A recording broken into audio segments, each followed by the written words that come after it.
السلام عليكم، معكم عدنان، واليوم راح أسوي أول فيديو رد فعل على حوادث السيارات. استمتعوا بالفيديو. 12 gas, Morianapoli. 12, 12. من اول ما كان الزلمه كان يشد على الدعسه تاعت البنزين مع القعده تاعته مع الشده، ولما بلش يشد ويفحط ما كانش عارف كيف يتحكم بالموتور وخبط باتجاه العرباي. كان عارف من البداية انه مش راح يجيبها صح.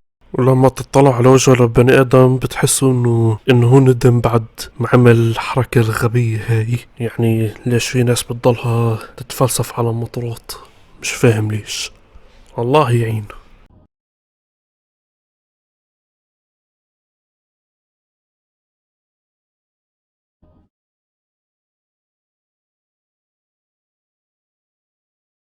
هذا حدث قوي لدرجة انه الموتور وقع وجنط السيارة وقع معه، والسيارة خبطت في البيت.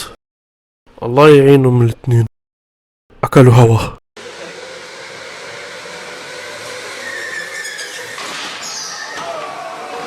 راح اوصل خط النهاية، راح اوصل خط النهاية. مين قال لك بدك توصل خط النهاية؟ راح اخرب عليك. مين قال لك انت خايف عليك؟ ولا يا حيوان يا حيوان. هذا كان كل شي لليوم.